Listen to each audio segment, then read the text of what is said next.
नमस्कार दोस्तों, जब भी हमारे देश में डेवलपमेंट की बात आती है, जब भी हमारे देश में लोक कल्याण की बात आती है, तो ये इस बात पर डिपेंड करता है कि हमारे पास में जो भी संसाधन है उनका हमने बेहतर तरीके से उपयोग किया या नहीं किया। और इन्हीं संसाधनों का बेहतर तरीके से उपयोग करने के लिए प्रत्येक वर्ष सरकार के द्वारा सदन के पटल पर एक बजट पेश किया जाता है और उस बजट में हमारी वित्त मंत्री ये बताती हैं कि इस साल कितने पैसे कहां से आएंगे और उन पैसों को किस तरीके से और किस जगह खर्च किया जाएगा। ये पूरी प्लानिंग के तहत वो एक बजट का निर्माण करती है और उस बजट के तहत ही आने वाले समय में हमारे देश आगे बढ़ता है। तो आज के वीडियो में हम बात करेंगे कि ये बजट क्या होता है और इसको बनाना ज़रूरी क्यों है, क्या इसके कारण हैं, और जब बजट बनता है तो इसके निर्माण की प्रक्रिया किस तरह की है, यानी कि ये बजट निर्माण किस तरीके से किया जाता है। अगर हम बात करें बजट की, तो बजट हमारी इनकम और हमारे खर्चों को दर्शाता है। और अगर मैं बात करूं तो आपके घर में भी बजट बनाया जाता है, किसी ऑफिस की बात करूं तो उस ऑफिस में भी बजट तैयार किया जाता है। अगर आपने कभी देखा होगा तो हमारी माताएं जो होती हैं वो आने वाले वर्षों का बजट पहले ही तैयार कर लेती हैं और वो इस बात की प्लानिंग पहले ही कर लेती हैं कि पैसे कहाँ से आएंगे और उन पैसों को कहाँ खर्च किया जाएगा। जैसे कि हमारी माताएं ये कल्पना कर लेती है कि आने वाले वर्ष में 2 लाख रुपए हमें फसल बिक्री से प्राप्त होंगे, उसमें से 50,000 रुपये हमें किराए से प्राप्त होंगे, 50,000 रुपये हमें दुग्ध बिक्री से प्राप्त होंगे। और इसी तरीके से जब पैसे आएंगे तो उनमें से 10,000 रुपये पानी और बिजली के बिल पर चले जाएंगे, उनमें से 50,000 रुपये EMI जाएगी, उनमें से 1 लाख रुपये घरेलू खर्च और बच्चों की पढ़ाई पर खर्च हो जाएंगे। इस तरीके से महिलाएं अपने घर को चलाने के लिए आगामी वर्ष की तैयारी पहले से ही कर लेती हैं। उसी तरीके से हमारी सरकार हमारे देश की इकोनॉमी को चलाने के लिए पहले से ही प्लानिंग कर लेती है और उसी प्लानिंग को हम बजट कहते हैं। अब हम बात करते हैं कि बजट क्यों बनाया जाता है। जब भी हम देश के विकास और लोगों के कल्याण के लिए पैसे खर्च करते हैं तो उन पैसों को सही तरीके से और सही जगह खर्च किए जाए, इसके लिए हम एक योजना बनाते हैं। और जब भी योजना बनाई जाती है तो उसमें उस फील्ड के जितने भी एक्सपर्ट्स हैं उनकी राय ली जाती है, बहुत सारे इकोनॉमिस्ट से विचार विमर्श किया जाता है और फिर एक योजना तैयार की जाती है। और इसीलिए सरकार हमारे पैसों का सही तरीके से उपयोग करने के लिए आगामी वर्ष में ही ये प्लानिंग कर लेती हैं कि अगले वर्ष किस तरीके से इन पैसों को किस जगह खर्च किया जाएगा। बजट क्यों बनाया जाता है, इसके पीछे दूसरा कारण ये है कि सरकार के पास में जो भी पैसे हैं वो जनता के पैसे हैं और एक लोकतांत्रिक देश होने के नाते जनता को ये जानने का अधिकार है कि उनके पैसे कहाँ और किस तरीके से खर्च किए जा रहे हैं। तो अगर आपने कभी भी बजट पर गौर किया होगा तो उसमें 3 वर्षों के आंकड़े शामिल होते हैं। एक पिछले वर्ष के आंकड़े शामिल होते हैं जिसमें सरकार ये बताती है कि पिछले वर्ष हमने बजट में कितना लक्ष्य रखा था और उस लक्ष्य में से कितने लक्ष्य की हमने प्राप्ति की, साथ ही में इस वर्ष हम किस दिशा में काम करने वाले हैं। और तीसरे आंकड़े होते हैं आगामी वर्ष के कि आगामी वर्ष में हमारा टारगेट क्या है, यानी कि देश किस दिशा में आगे बढ़ता है। ये 3 वर्षों के आंकड़े बजट में शामिल होते हैं। जब भी बजट का निर्माण किया जाता है तो बजट 2 प्रकार के होते हैं, एक होता है राजस्व बजट, एक होता है पूंजीगत बजट। आपको पता है कि जब भी बजट आता है तो 2 चीजें इसमें मेन होती हैं। एक ये होता है कि पैसा कहां से आएगा और पैसा कहां जाएगा। जब भी हमारे पास में धन आता है तो वो मोटे तौर पर 2 तरीके से आता है, या तो हमने किसी से उधार लिया हो या फिर हमने हमारे पास में जो भी संपत्ति है उसमें से कुछ हिस्सा बेच दिया हो। तो जब भी हम किसी से उधार लेते हैं तो उसको हमें चुकाना होता है ब्याज, और जब भी हमें किसी को ब्याज चुकाना होता है तो हमारी लायबिलिटी बढ़ जाती है, यानी कि हमारी लायबिलिटी है कि हम वो ब्याज चुकाएं। और जब भी हम अपनी संपत्ति को बेचते हैं तो हमारी संपत्ति में कमी हो जाती है। लेकिन राजस्व बजट में सरकार को जो आय प्राप्त होती है वो न तो सरकार किसी से उधार लेती है, न ही सरकार अपनी किसी संपत्ति को बेचती है। तो अब आप सोचोगे कि फिर सरकार के पास में राजस्व आय आती कहां से है। आपको पता है दोस्तों कि सरकार इनकम टैक्स लगाती है, और जब भी सरकार इनकम टैक्स लगाती है इसका मतलब ये तो है नहीं कि सरकार को वो पैसे वापस चुकाने हैं।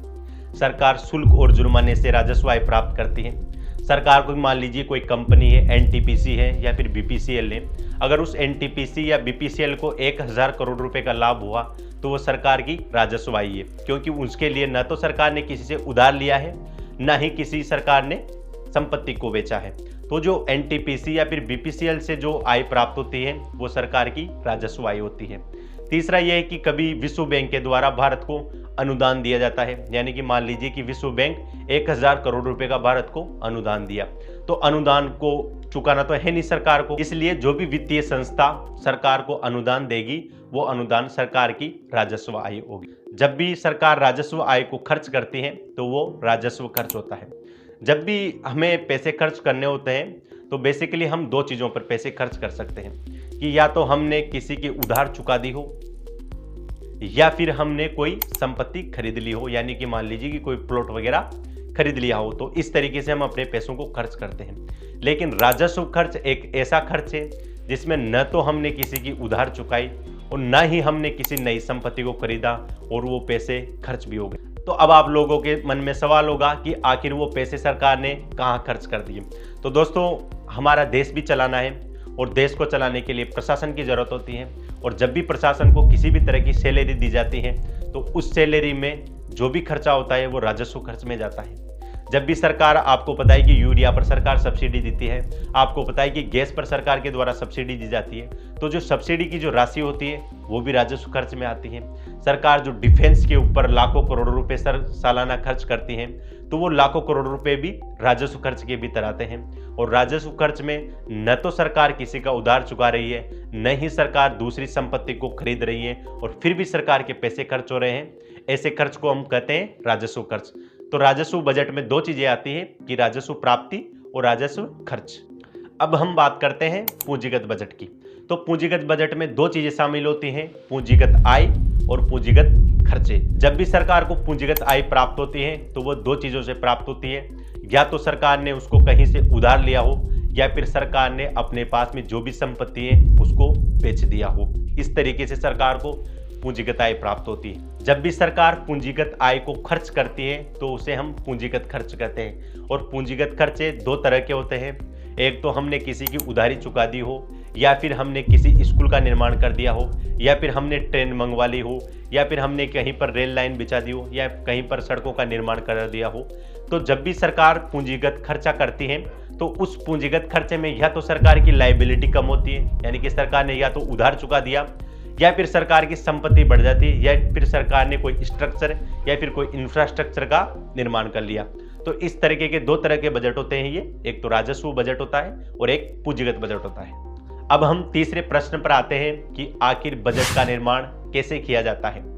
दोस्तों, हमारे देश में बजट का निर्माण वित्त मंत्रालय के अधीन एक विभाग है, आर्थिक मामलों का विभाग, उसके द्वारा तैयार किया जाता है। और बजट निर्माण की प्रक्रिया काफ़ी लंबी चौड़ी है। बजट सदन में पेश किए जाने से 6 या 7 महीने पहले वित्त मंत्रालय के द्वारा सभी जितने भी विभाग होते हैं उनको लेटर लिखा जाता है और उनसे आंकड़े मंगवाए जाते हैं, और इन आंकड़ों से वित्त मंत्रालय को पता लग जाता है कि किस विभाग को कितने फंड की जरूरत है। और जब भी बजट का निर्माण किया जाता है इन आंकड़ों को ही बेस बनाया जाता है। बजट बनाने की शुरुआत एक सेरेमनी के द्वारा की जाती है, जिसे हमारे देश में हलवा सेरेमनी कहते हैं। और हलवा सेरेमनी में वित्त मंत्री स्वयं जाते हैं और वहाँ पर हलवा बनाया जाता है, और जितने भी अधिकारी जो बजट निर्माण की प्रक्रिया में शामिल होते हैं उनमें हलवा वितरित किया जाता है। दोस्तों, जब भी बजट निर्माण किया जाता है उसमें बहुत गोपनीयता की जरूरत होती है। सेलेक्टेड ऑफिसर्स के द्वारा बजट का निर्माण किया जाता है, और जब बजट का निर्माण किया जाता है तो उस ऑफिस में बजट निर्माण में काम आने वाले जितने भी कंप्यूटर्स, जितने भी डिवाइसेज हैं उनको डी-लिंक कर दिया जाता है, ताकि बजट समय से पहले लीक ना हो। और जब तक बजट तैयार होकर सदन में पेश नहीं किया जाता तब तक बजट निर्माण में लगे हुए अधिकारियों और कर्मचारियों को न तो किसी फ़ोन पर बात करने की अनुमति है, न ही अपने परिजनों से बात करने की अनुमति है। उनको परमानेंटली लॉक कर दिया जाता है वित्त मंत्रालय के ऑफिस में। अब आप सोच रहे होंगे कि बजट निर्माण में इतनी गोपनीयता की जरूरत आखिर क्यों है। तो दोस्तों, जब भी बजट निर्माण किया जाता है, जब भी बजट की घोषणा की जाती है, तो उसमें कुछ सेक्टर ऐसे होते हैं जिनको बजट में ज़्यादा फंड मिलता है, कुछ सेक्टर ऐसे होते हैं जिनको बजट में कम फंड मिलता है। और जब भी इनको फंड मिलता है तो फंड के आधार पर हमारे देश में जो शेयर मार्केट होता है वो ऊपर नीचे होता है। जिसको फंड अच्छा मिला, यानी कि उसके ग्रोथ की संभावना ज़्यादा है, तो उसके शेयर बढ़ जाते हैं, और जिसको फंड कम मिला, उसके ग्रोथ की संभावना यानी कि कम है, तो उसके शेयर घट जाते हैं। तो सरकार को ये लगता है कि अगर ये बजट का पेश होने से पहले ही ये खबरें लीक हो गई तो शेयर मार्केट में बहुत बड़ी गिरावट देखने को मिल सकती है। इसलिए सरकार बजट जैसे कार्यों को गोपनीय बनाए रखती है। दोस्तों मुझे डर है कि कहीं आप लोग बोर ना हो जाएं, इसलिए इस वीडियो का यही अंत करते हैं। अगले वीडियो में जब भी वित्त मंत्री के द्वारा 1 फरवरी को बजट पेश किया जाएगा, उसके बाद में हम एक और वीडियो बनाएंगे उसके ऊपर कि किस सेक्टर को कितना मिला, मिडिल क्लास को क्या मिला, क्या टैक्स बढ़ाया गया, घटाया गया, उसके बारे में वीडियो लेकर जल्दी ही उपस्थित होंगे। होपफुली आपको ये वीडियो समझ में आ गया होगा और बजट का इंट्रोडक्शन आप आराम से देखें, उसके बाद ही आपको अगला वीडियो समझ में आएगा। आप सभी लोगों का इस चर्चा में जुड़ने के लिए बहुत बहुत धन्यवाद। Thank you.